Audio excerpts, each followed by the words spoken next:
পশ্চিম এশিয়ার যুদ্ধে উত্তেজনা চরমে। এর প্রভাব পড়েছে আন্তর্জাতিক বিমান পরিষেবায়। প্রচুর ভারতীয় বিভিন্ন দেশে আটকে পড়েছেন। ভারতেও আটকে রয়েছেন অনেক বিদেশি যাত্রী। এই পরিস্থিতিকে সামাল দিতে ইন্ডিগো এয়ার ইন্ডিয়া বিশেষ ফ্লাইট চালু করার ঘোষণা করা হয়েছে।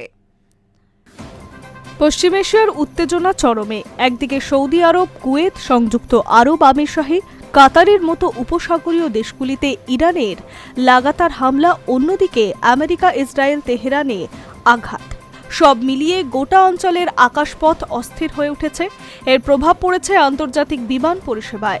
প্রচুর ভারতীয় বিভিন্ন দেশে আটকে রয়েছে। ভারতেও আটকে রয়েছেন অনেক বিদেশি যাত্রী।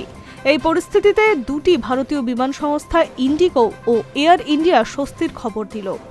বুধবার থেকে দুবাই, আবুধাবি, শারজাহ সহ পশ্চিম এশিয়ার বেশ কয়েকটি জায়গায় বিশেষ ফ্লাইট চালু করার ঘোষণা করা হয়েছে। কতগুলো বিমান থাকছে? সরকারের প্রকল্প অনুযায়ী এয়ার ইন্ডিয়ায় 58টি বিশেষ ফ্লাইট চালাবে পশ্চিম এশিয়ার বিভিন্ন দেশে। ইন্ডিগো পরিচালনা করবে পশ্চিম এশিয়ার 8টি গন্তব্যের বিশেষ বিমান। অসামরিক বিমান পরিবহন মন্ত্রক জানিয়েছে, যাত্রীদের নিরাপদে আনার জন্য ভারতীয় সংস্থাগুলি পরিষেবার ক্ষমতা বাড়ানো হচ্ছে।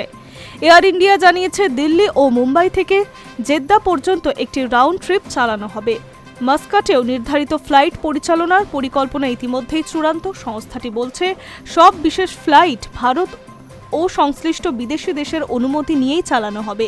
আকাশসীমা আংশিকভাবে বন্ধ থাকায় প্রতিটি উড়ানের আগে পরিস্থিতি খতিয়ে দেখতে হচ্ছে।